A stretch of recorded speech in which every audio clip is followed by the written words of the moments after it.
Today we are going to be troubleshooting a Sega 32X, specifically when it comes to some errors that I'm seeing when playing the Doom 32X port, which, interestingly enough, the errors that it gives are very similar to errors that you would get for like a PC game.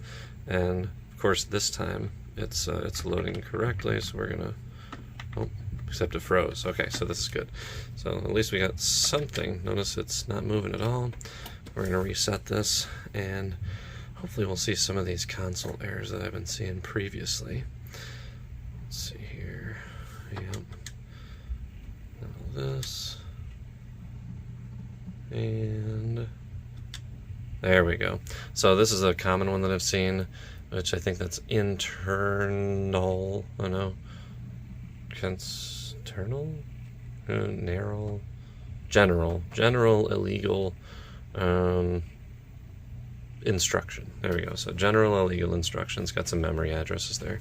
I actually saw another one the other day that was different from that one, although that's the most common one that I've seen so far.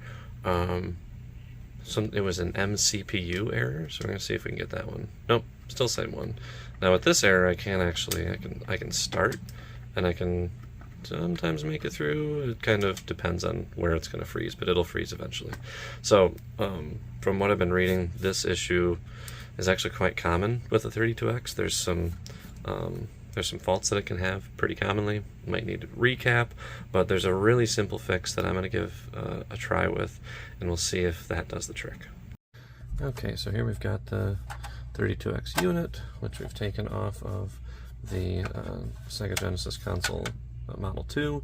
And so here we've got the AV in, AV out, and the power input for the 32X. So what we're going to do, first thing is I'm going to slide this adapter plate off, which lets it sit nicely on the Sega Genesis console. There's another little side project I'm working on here.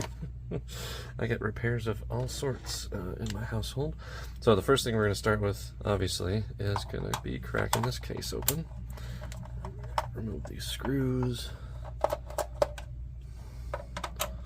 This will be the first 32X that I've cracked open. So I'm very curious to see what we're working with inside.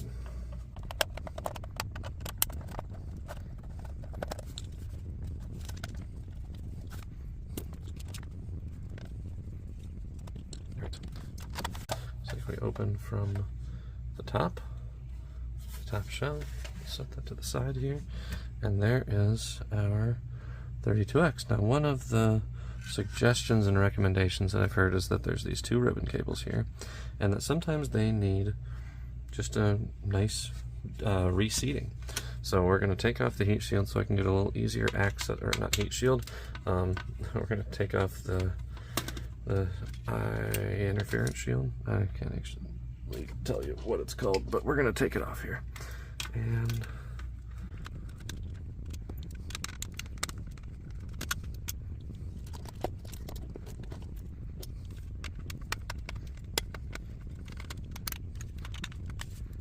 it's amazing how many screws they thought it would be necessary to hold down this shielding. Holy moly. Oh, you know, let's zoom out a little bit, you guys are. Whoa, out. There we go. Don't need to be looking at my hand the whole time. I'll probably be speeding this up anyway.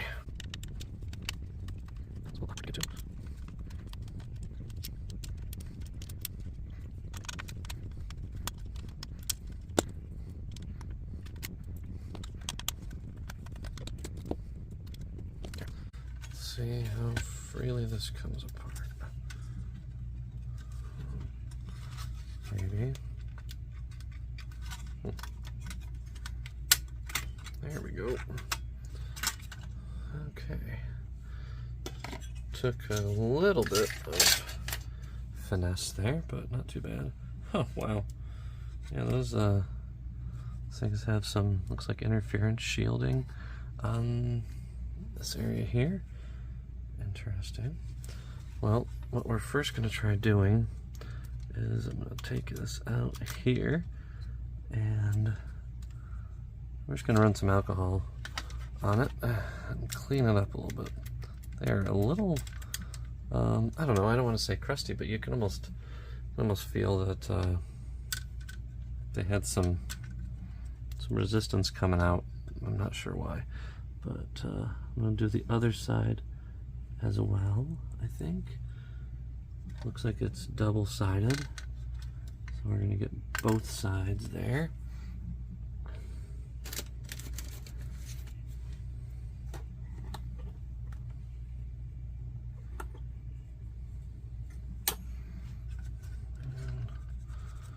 Clean this up.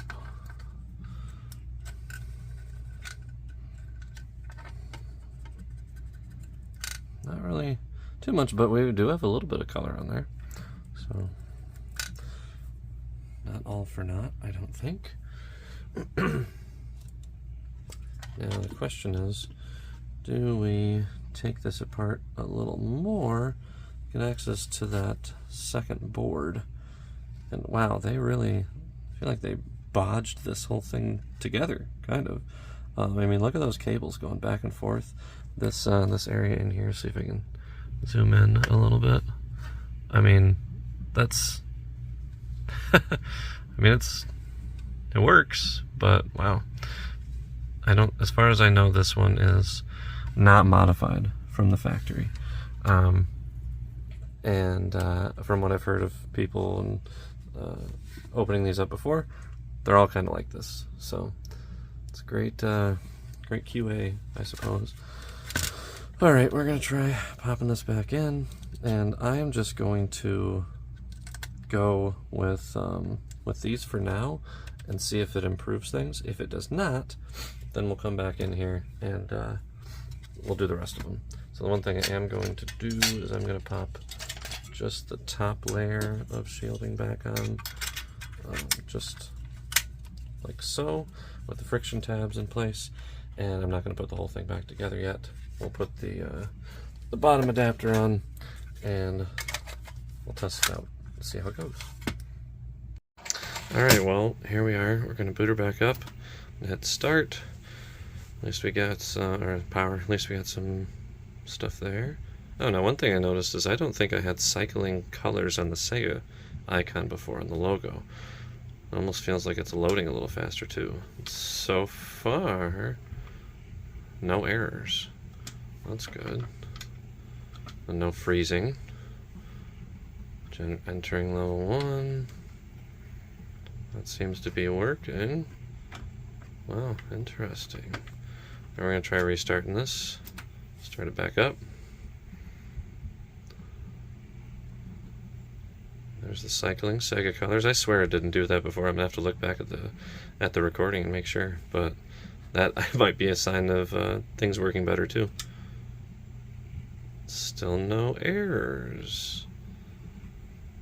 All right. Well, I'm gonna start and stop this a couple more times and see if I can get it to produce any errors. And then if I can't, I'm gonna close it back up. And I'm also gonna compare the footage from before and now to see if that cycling colors on the Sega logo screen is also an indication of improved performance.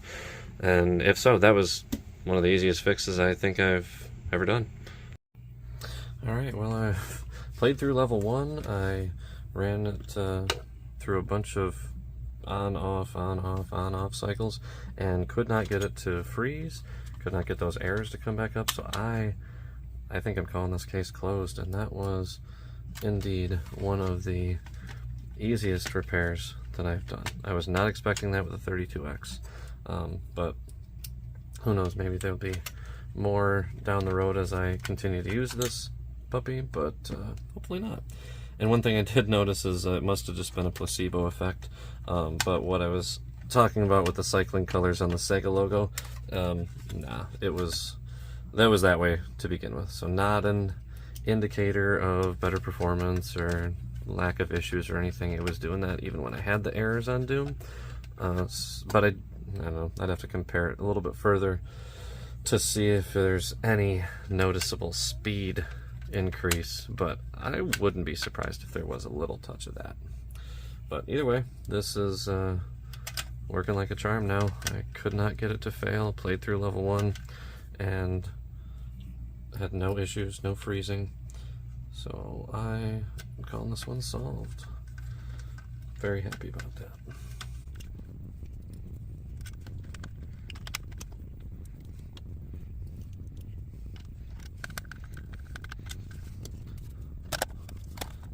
And I gotta say, not a bad disassembly either. This was one of the easier ones, save for the 15 million screws on the shielding on the inside, but all the same screw, easy in, easy out. Or easy out, easy in, maybe.